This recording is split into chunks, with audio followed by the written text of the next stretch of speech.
everyone, and welcome back to another episode of Alaka'i, the podcast. I'm your host, Hadley Wirtz, and I'm with my co-hosts, Mutia and Emmy. How are you guys doing? Hi, I'm doing good. So good. Yeah, we're excited about this episode. We have Tai Gonzales with us. How are you doing, Tai? I'm doing really good. Yeah. For our listeners, we're doing round 2 of this. We'll just put that out there right now. We had a little recording mishap, so we're going in on this again, but it's going to be good because second it's good time's stuff. always a charm. That's what they say. Oh, yeah, it is. That's what they say. It's mostly. It is what they say. Third time's a charm, actually. So maybe we'll have to do this again one more time after. Just kidding. We'll just hear it all again. Okay, so I'm going to introduce you really quick, Tai. So he is from Draper, Utah. And he is a junior majoring in intercultural peace building, and he served his mission from 2019 to 2021. And you'd think I know after the first time I butchered it. But say it. Bogota, Colombia North. Yeah, so Tai is with us today, and we're going to talk a little bit about his experience doing HXP. Do you want to share a little bit about what that is? Sure. Yeah. Okay, so essentially what it is a nonprofit organization where you take kids ages 16 to, I think, 19 out on these humanitarian trips. It used to be called HEFY, so it has like that EFY aspect where you're teaching people about the gospel. There's a lot of morning, nightly devotionals, things like that, and you're helping these kids figure out Jesus. And helping them come to know their Savior at a much more personal level. And honestly, I think there's no better way to do it than by serving other people. Absolutely. Right? Well, that's the core of it, yeah.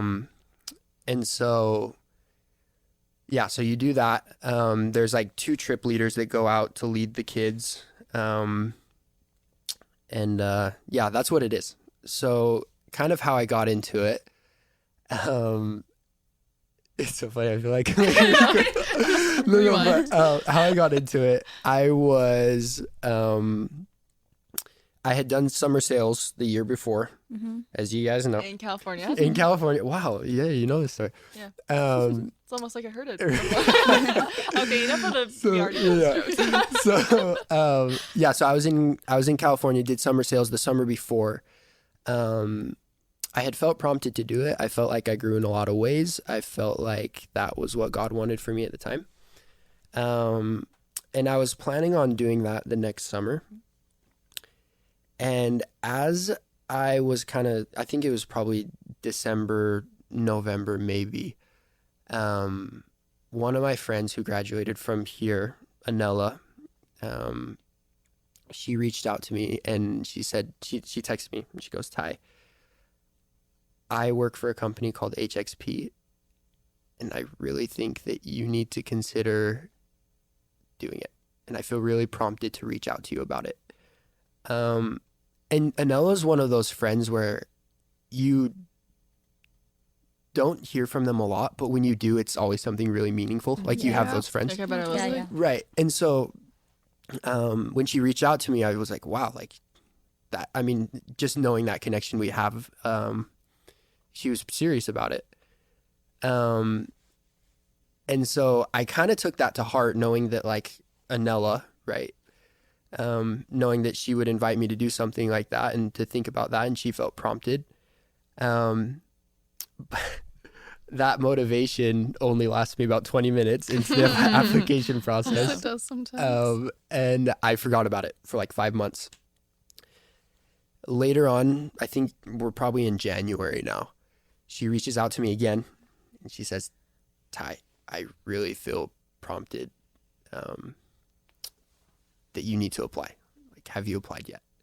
I was like, you're like, the follow-up. Right. It's like, like you had to hit me with the follow-up. Yeah, I know, right? The commitment, will you? Right.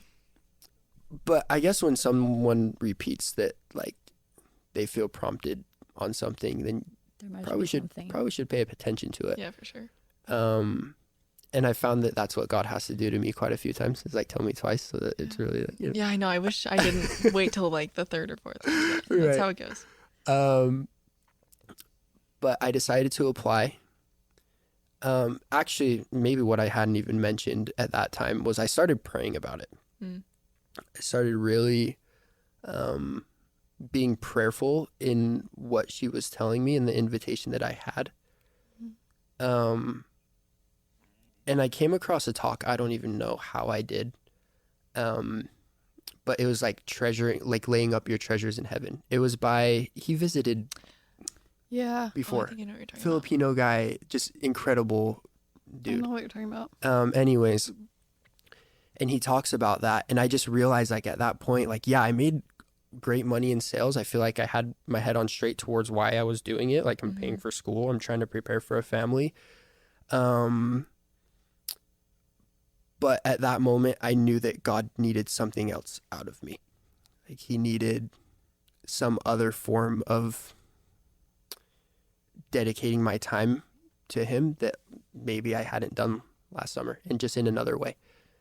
And so I really started studying, and I started even just like using covenants I make in the temple as my guide. And I came to the conclusion that like, yeah, like if I get in, I'm going to do this.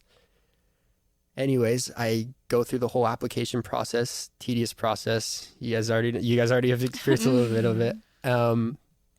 And I got in, and I felt good about it. And the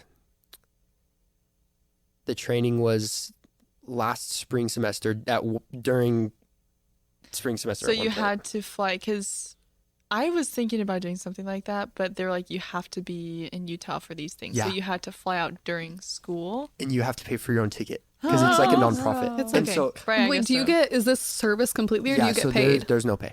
Okay. Oh. There's no pay. Do they pay for any of it? They pay like for your flight to the country and your Right. flight home, and then like your food and stuff and lodging. Okay.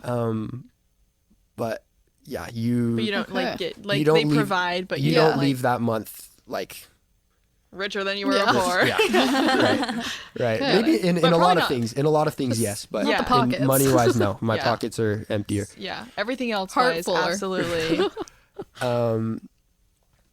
But yeah, so I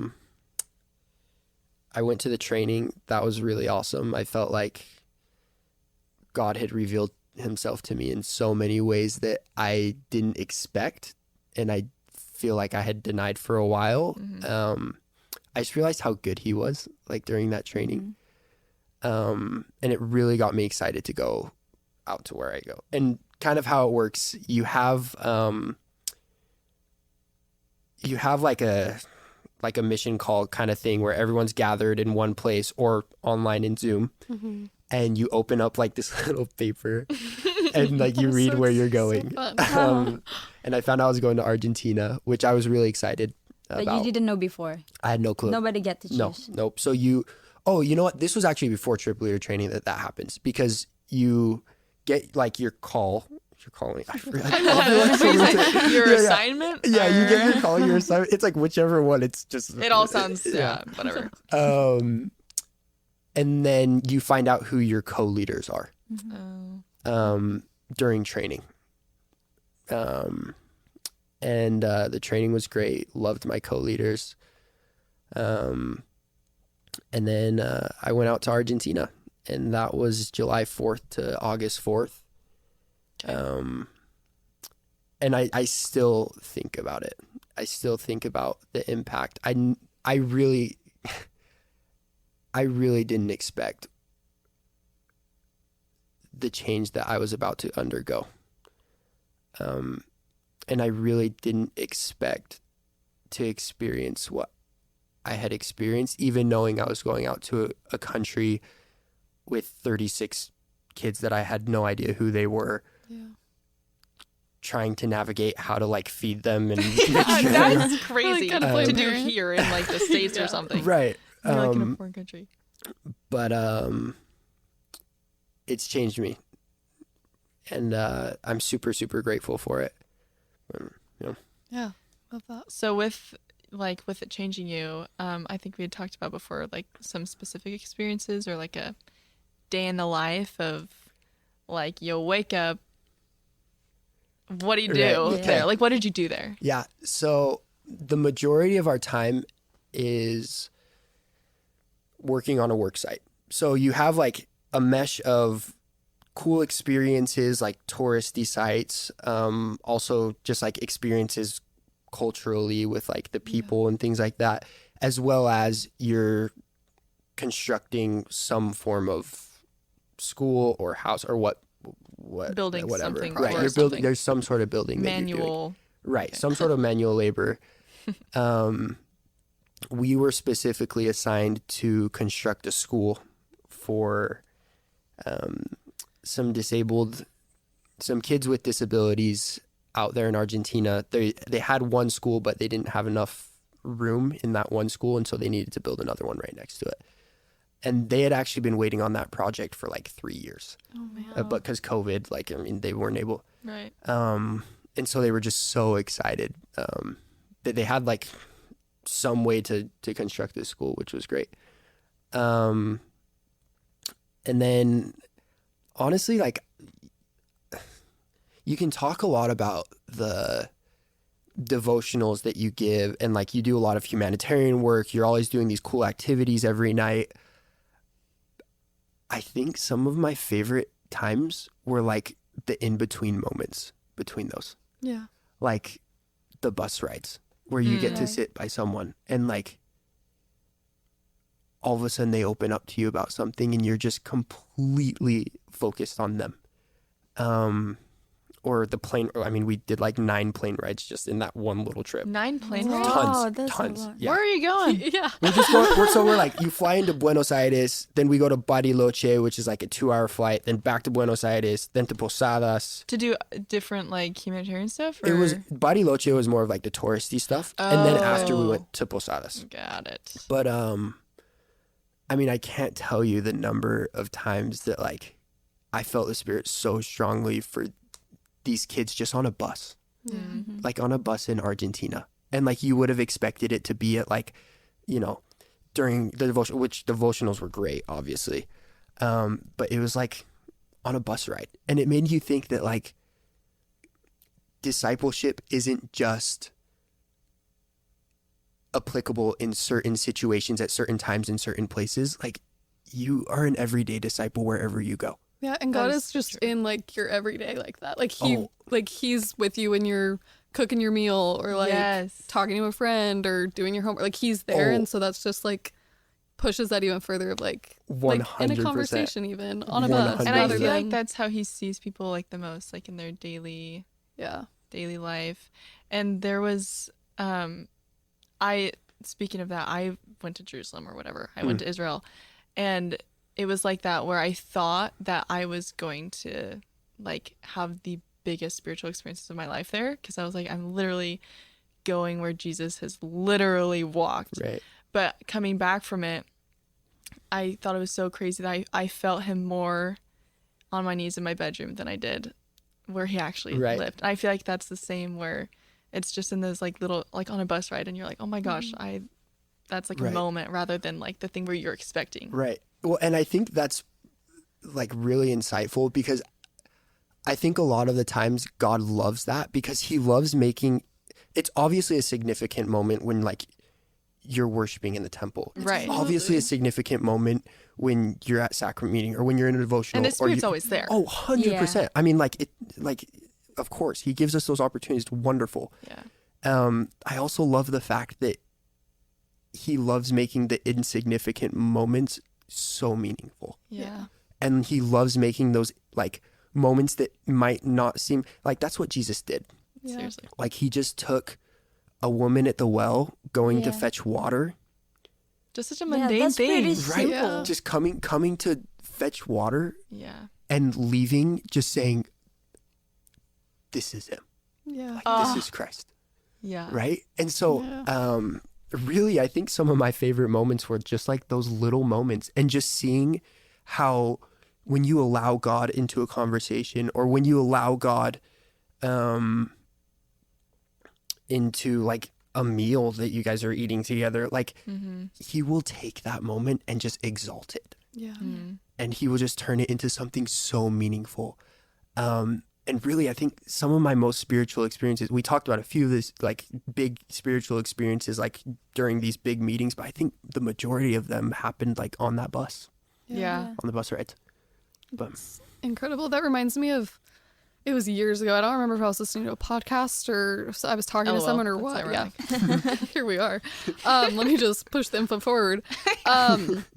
No, they said something about how like when you zoom out from life in those moments, how like you can see like God's hand in your life, but it even gets smaller than that, where like you see his fingerprints just there, you know? And I've always loved that because I feel like I'm not the type of person to receive like those huge experiences very often, but like he's still there in those little moments and those conversations, whether it's like seeing a picture across your social media or like whatever it is, like he's there. So I love that. Right. That was so tangible for you there. That's awesome.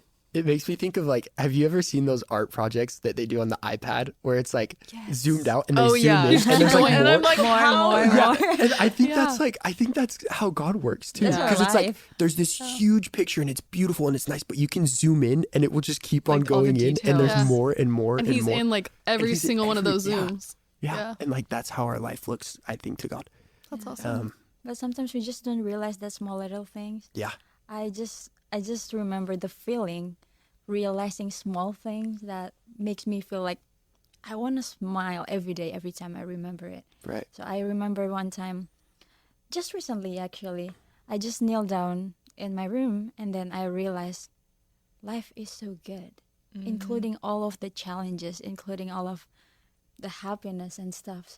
But that's just a small thing. If people ask me like, what are you grateful about? Actually, I cannot really explain what it is, but I just feel like the spirit is present and that I'm not walking alone. Right. Yeah. Walking with God. That's a huge thing. That's awesome. So kind of jumping back to like the HEFY thing. I know there's a lot of people, the HXP, my bad. It's kind of fresh. It's We're- kind of tough. It is. In I my think it is mind, pretty fresh, I yeah. didn't even catch that when you said that. I was just right along with you. So I'm not gonna We- lie, we know I what was you're too. talking I was about. like, yeah. Are you supposed like, to back know? to you. No, back to that, because I think a lot of students, like obviously you hear about it and you know people that went like when they were youth or whatever, but like a lot of people at school that's something they could do. So can you like kind of walk through what that process looks like of getting Yeah. into? So it's just online. I honestly don't even know it like might be humanitarianexperience.org. I most think likely. Brother Wilcox probably posts about it all the time. So I'm sure he's got it on his Instagram. Yeah, someone has it posted somewhere. You can even look them up on Instagram. Yeah, Right.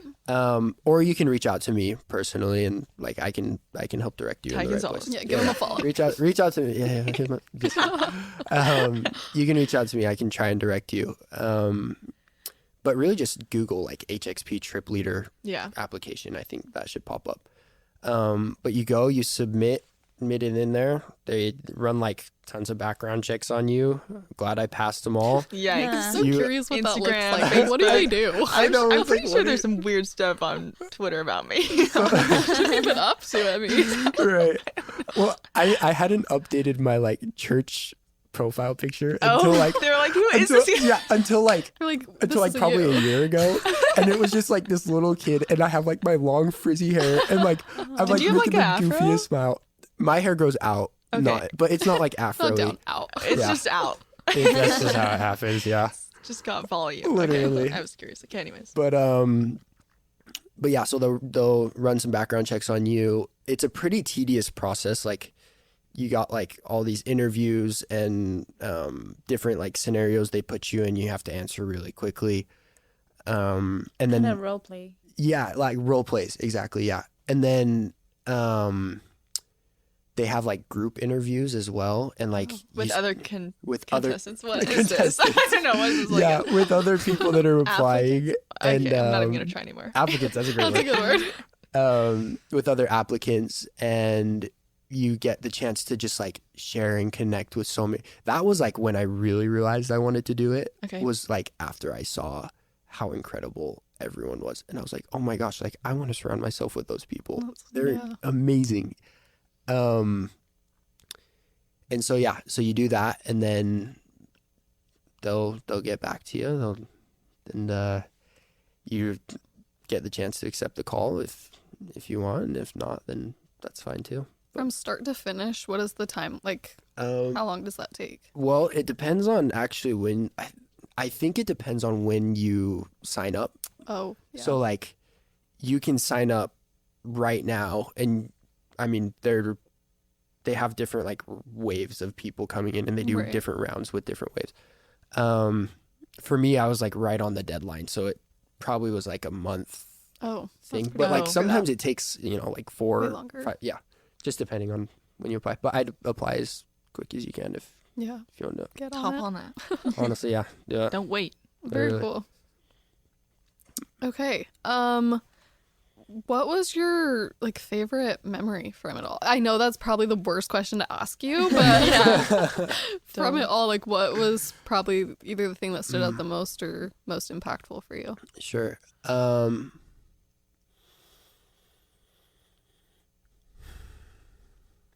I've got 2 that are in my head, and I'm trying to debate on which one to share. Hey, why don't we You take can them do both? both if you want. Okay, Don't perfect. have to Picky. choose. Well, the first one is more of just like it's not necessarily a memory; it's just everything that happened. I mean, Yeah. there was a specific one I remember. Okay, actually, this was probably. Okay, I'm gonna tell this one. So Back and forth. yeah, so we, after like the first 5 days, okay, we finally got to Posadas where we're doing the humanitarian service, and we are doing a nightly devotional. And my she's like the coolest ever, and she like has this whole thing prepared of like this activity. Essentially what she did was she got a bunch of different papers, which all had these questions on it. Yes or no questions. You circled yes or no.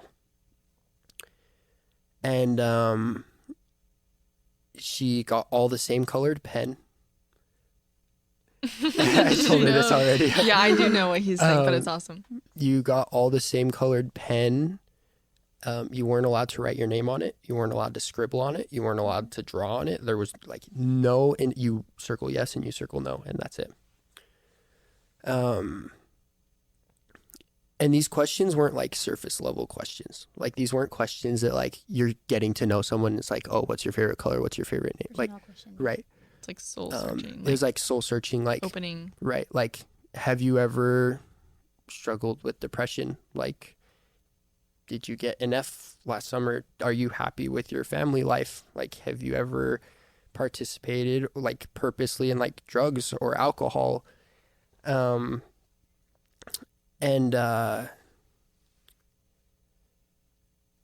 we had them all spread out from each other, and they circled yes or no. When they were done, they lifted up their paper. We'd go and grab it. We wouldn't look at the answers. And once everybody had their papers in, we would mix them up and then pass it back out one by one to each person. Which when we said that we were going to do that, everyone was like, Yeah, their hearts No, probably they're just gonna sank. know. I mean, But mine would it's be. anonymous. Mine Yeah. would be. Yeah, it's anonymous, but like still, like Still. your heart is vulnerable. in somebody's hands. Yeah. Like someone is literally looking down at your heart on a paper. Yeah. I don't know if I would be ready for that. Yeah. Anyways, we went through every question one by one. There was like 100, not 100, probably like 45 questions, 50 questions. And if your answer was yes or no, depending on what the question was, you would stand up for that person. for that person, depending on what your paper said. And question by question, you got to look around and you got to see, number one, how we put up so many barriers. Right. But we all struggle with a lot of the same things. And it was so cool to see that people were able to just get up and see each other. Yeah. Number two, I remember after we did the whole exercise, there was a girl, we said, okay, well, now that you've gone through this exercise, like, what did you learn? And, they would talk about it, how, we're all going through a lot of the same things, and we have these barriers. When you put them down, you realize like we're all the same. But number 2, there was a girl that raised her hand, and we called on her, and she just starts crying. And she just says, I feel so much love for whoever's paper this is. And I just want you to know, like, how much I love you and how much you're seen. And, like, if you ever need anybody to talk to or ever need anybody to help out or mourn with you, like please come to me. And you could just see and hear the compassion in this girl's voice. And it just taught me like a really powerful principle. I think Brene Brown actually says it, that we cultivate love when we allow the vulnerable and powerful parts of ourselves to be seen. Because like that's what Jesus sees. Yeah. Right? We have that saying, like, to know them is to love them. And I talk like that's been running through my head so much lately because I think it's so true. Like when you really know someone, like you can't help but love them. And like mistakes or struggles or trials, like just make you love them more. Absolutely. And like I saw that in this little girl. But yeah, that was a really sacred experience. We all took I'll show you guys the picture after. We all took like a 0.5 picture of all of us just like crying. just a complete mess. Those are the most powerful things though, right? Like when you can be that vulnerable with that group of people. And like hearing you say that about that girl just kept running through my mind the whole time was like, I'm sure we've all like had those moments where we felt that way about somebody that strongly. And in those moments, it's like, can you imagine like Christ and like our heavenly parents feel that even more than that and like more than we can even comprehend. So it's just like powerful when you have those moments where like this is just a fraction of what they feel for me and everybody else. I think that's why that exercise is so powerful, because you're the one who writes the stuff on the paper, and so it puts you in the role of like yourself, kind of like not like the sinner but like the mortal, you know, like you're probably putting mistakes that you've made and just total imperfections about you, and that you're so vulnerable. You're like, oh my gosh, I cannot believe that this is me. And so you're like kind of the sinner, and then you read someone else's and you're like the savior, you know? So it's like both perspectives so of cool. Being so empty, but then being so full of like wanting to save or help someone else. Right. I love that. And you know what? I think that like a majority of the things that like I thought that God felt about me in this way, or I thought that he felt about me in this way, were solved when I felt love for these other people. Yeah. And then I said, wait, like that's not how God thinks about me. Right. Like he's not like mad or upset or like, oh my gosh, here's Tai again. You know, like, and that quote by Les Mis, right? To love another person is to see the face of God. Yeah. And I think that's so powerful, and I think it's so true. Actually, I know it's true because I thought that I knew what love was, and I actually had no idea. And I still don't have an idea, but I feel like I have a little more percentage because I knew what it was like, and I felt what it was like to truly, truly love. Yeah. Not like a love that I only love you for this or love you for that, but just like every part of you.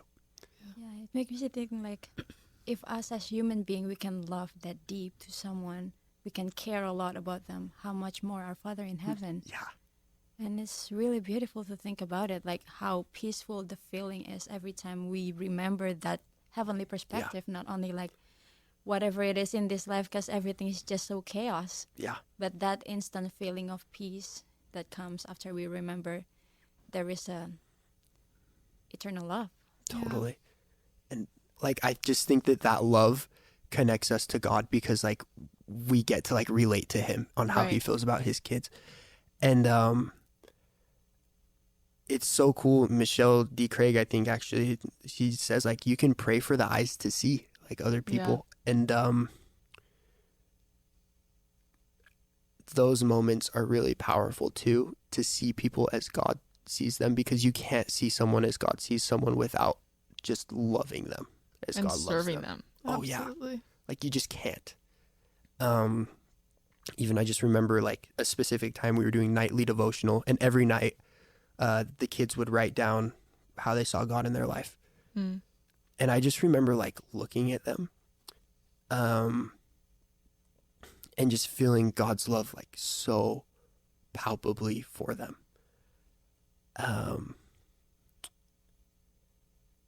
And I didn't see who they were in the past. I didn't see how God will see their future, but like I saw how God saw them in that moment, and like He gave me that gift to just see them in that moment, how He was seeing them.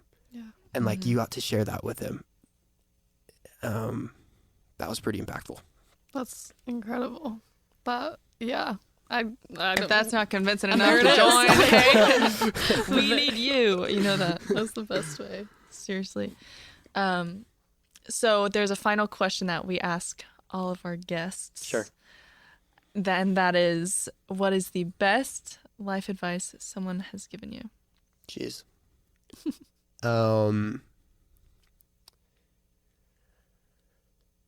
The first thing that comes to my head is a quote by Thomas S. Monson.